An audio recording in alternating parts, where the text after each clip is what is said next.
Alrighty, welcome back everyone. We just talked about those big two performances in the Big 12 that gave us a little bit of clarity. If Colorado, if BYU went out, those are the teams that you're going to have in the Big 12 title game, and that's about it. Makes it a little bit easier in a conference that felt like it was going to have tiebreakers all over the place.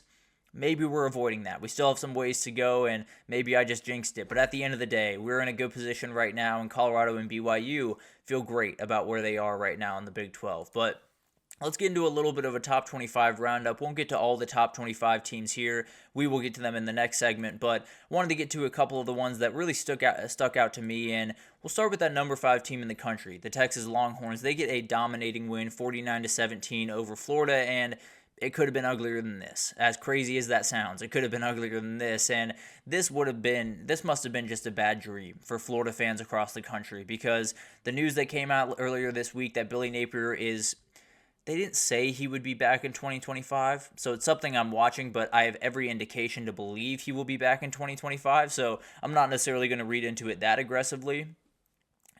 That's got to hurt.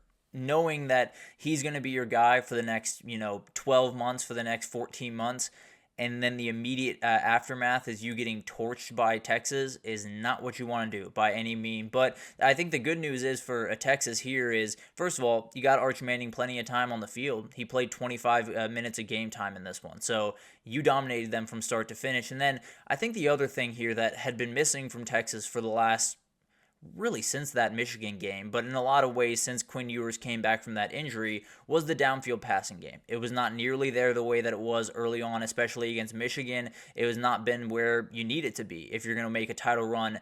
It really was in this one. They were absolutely remarkable. They passed the ball downfield. Like, Quinn Ewers was 7 for 11, 112 yards, 3 touchdowns on passes beyond 10 yards. Had a drop in there that probably could have been another big-time play down the field to DeAndre Moore. So he did incredibly well, pushing the ball downfield. He looks really healthy from that oblique strain that obviously had been holding him back in that Oklahoma, in that Georgia game, and even in that Vanderbilt game. Felt like he just didn't quite have the spin on the ball, didn't quite have the oomph on the ball that he usually has. He did in this one. Overall, he went 19 for 27, 333, and 5 touchdowns, all in the first about 35 minutes of this game. He stayed in for one possession of the second half, but after a fumble and then a quick touchdown, he was out of there and they moved on with their day. But really remarkable stuff. It was a performance that they very badly needed and puts them in a position where everything's still in front of you. Obviously, I'll be totally honest, they feel like the team that if they were 10-2 in the sea of teams in the SEC that are 10-2, they would be the one that would be left out, probably for good reason. They haven't played that big-time opponent. When they did, Georgia really gave it to them. So I wouldn't necessarily argue with that by any respect, but it could be that they need to win out the rest of the way. It could be that they need to be in Atlanta for that SEC title to find their way into the playoffs. So they got a couple of huge ones coming up. They head to Arkansas, which last time they went up there, it was not very kind to Steve Sarkisian and the Longhorns. And then you have Kentucky and A&M to finish. So some tough games. Not necessarily games that you wouldn't like Texas in, but definitely some games that could trip you up. And I think if you have one loss, I think Texas is probably the team that's on the chopping block the most, at least in the SEC.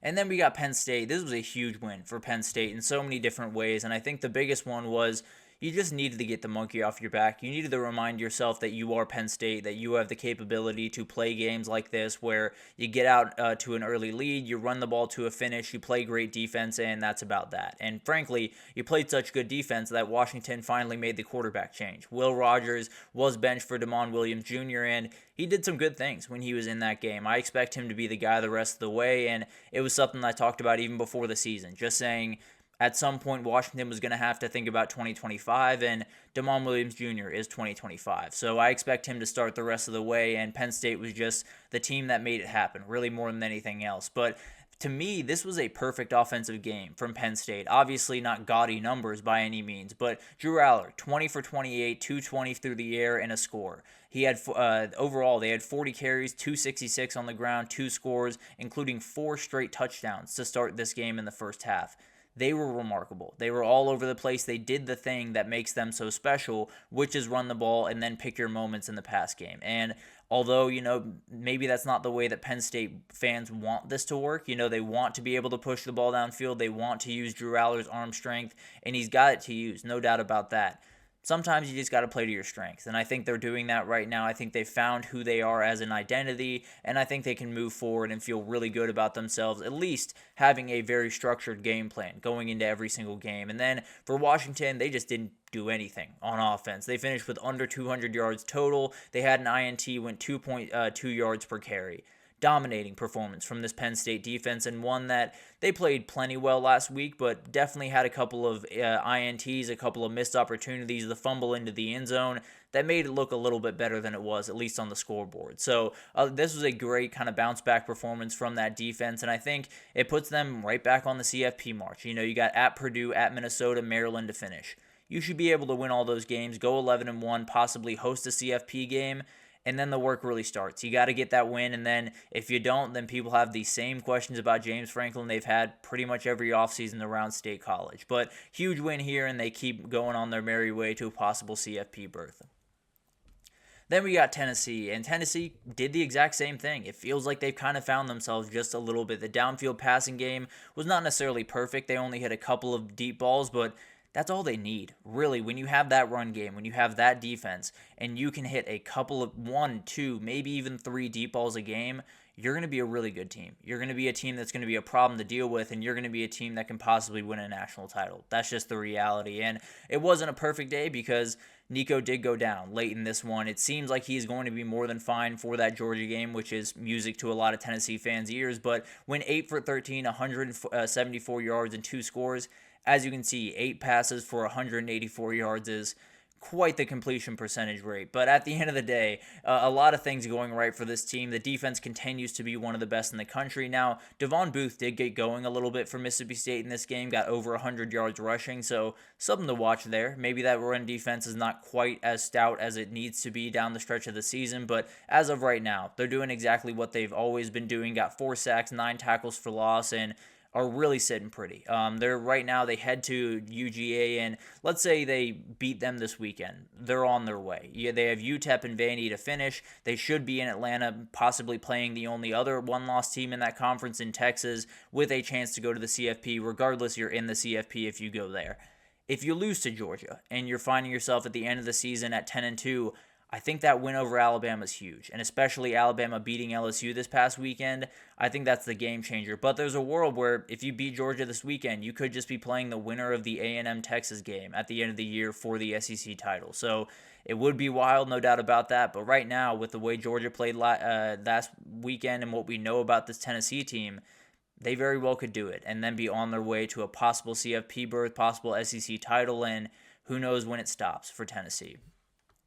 Then we'll drop down just a little bit here and get to Clemson, Virginia Tech, because Clemson did right the ship in a relatively ugly but nice win over Virginia Tech on the road, and I think it was largely the defense that you have to credit for this. Virginia Tech only had 40 yards rushing in this game for a team that, if they're going to win football games, they got to run the football, no doubt about that. And then you have Clemson got 2 picks, a fumble recovery in this one. They were all over the place, and in a game where the offense just was a little bit weird, a little bit up and down. The box score shows you a really incredible performance with a lot of different guys getting a ton of yards. It was not all that pretty, I'll be totally honest with you. But Clemson being able to count on 100 plus from Phil Mafah on a weekly basis is about as huge of a luxury as they could possibly have. With this offense sputtering, with this offense, especially pass offense, not doing what it usually has done, at least early in the season it had done, the run game being able to pick up the slack has been huge, and Clemson, because of that loss to Miami, is still in the ACC race. I think if they win out and Miami does as well, they're probably on the outside looking in with the tiebreakers, but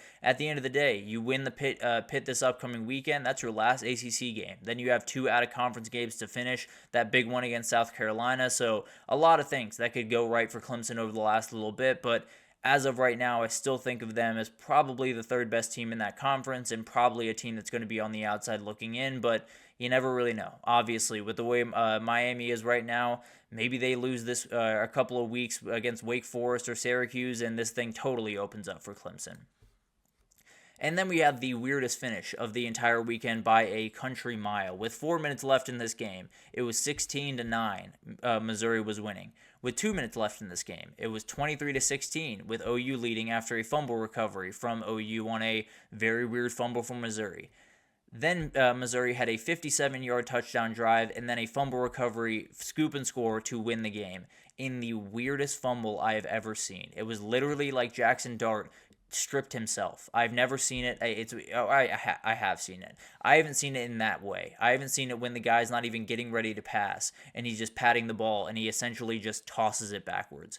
Was very weird, but it was a microcosm of this OU season. They have flashes, they have ability, they feel like they have the talent to win these games, and then the ineptitude on offense and a couple of misses on defense totally does them in. So that's who they are at this point, and they're going to have to figure out where they stand at the end of the season because the mission the rest of the way is get to a bowl game, and you have Bama and LSU the rest of the way, so not a guarantee. They lose those next 2 weekends. That talk about, Brent Venables getting 2025 as a prove-it season might just go out the window in a hurry. I know that sounds crazy, but this is Oklahoma. This is a team that feels like they should be in a much better place right now, and I don't think he'll get fired regardless, but I don't know. It could get sketchy. Let's just leave it at that for the time being. For Missouri, Drinkwitz really wanted to remind us that they are still in the playoff hunt. They are not in the playoff hunt. I'll be totally honest with you, especially with all of the 10-2 teams that could come up in the SEC. There is not one of them that I would pick below Missouri. Just plain and simple. Even Texas, the team that I said if they're 10-2, they're probably on the chopping block. They would be miles ahead of Missouri in my mind. So Missouri's not getting into the CFP. They could win out and not get into the CFP. They do have South Carolina this upcoming weekend. They're 2 touchdown underdogs, and they should be. So they're not going to the CFP regardless of what happens the rest of the way. I'm just going to put that to rest right about now. But the last one I want to talk about here is Army. A huge, huge win, and one where did not go at all the way that I thought it was going to go. Army wins this game 14-3, and frankly, if you told me it was 14-3, I would have thought we were about 3 drives into this game. I would have thought Army went down and scored. North Texas answered with a field goal. Army went right back down and scored. So really remarkable stuff from both defenses, especially Army, but both defenses really played their butts off. Army ran the ball 64 times for 293 yards, 2 scores. To be honest, that's pretty good. If you're playing Army and they're going to run the ball 64 times with all of the different variations, holding them under 300 is a win. I'll be totally honest. But they did have a drive in this game that was just absolute. It was beautiful in every possible way. But the second touchdown drive, 21 plays, 94 yards, almost 14 minutes, and that is Army football. It was absolutely incredible to watch. I don't think they had a run of over 8 yards on that drive. It was awesome. It was so much fun, and it was one of those things that if you're a football guy, go ahead and watch that compilation because it's really special to watch. But the Army defense was remarkable as well. Oh, excuse me. After the field goal from North Texas on their first drive, they were able to stop a drive on the 2-yard line. They were able to force a turnover on downs. They had 2 picks in the end zone. Really remarkable stuff. A lot of bend don't break from this team against the offense that can really make a lot of teams break. And then a huge win. That sets them up for a huge couple of weeks when they go over to when they play Notre Dame in a couple of weeks. And then they got UTSA left on the schedule before a possible American title. They can lock it up, I believe, this weekend if Navy were to lose or if Tulane were to lose. A lot of different things that are happening around that. But it feels like Army's pretty much guaranteed a spot in that American title. I'd be very surprised if it all went wrong at this point, but a win over Notre Dame would probably almost definitely send you to the CFP. So a lot still on the table for this team. It still feels like a team that Notre Dame might be a little bit too much, but who knows? We'll get to 2 weeks and we'll make that pick and we'll see what happens. But a huge win. One of those wins where you just got to get out with more points than the other team. They were able to do that. As ugly as it was, they were able to get it done. And Bryson Daly hopefully will be a little bit more healthy for that Notre Dame game, and then they can really start rolling downhill. But a lot of remarkable performances. I think the biggest one for me was what Texas did. Although Florida's not that world-beating team, they're a relatively solid defense. I'm not going to give them a ton of praise, but a relatively solid defense that was made to look like they were just downright terrible. So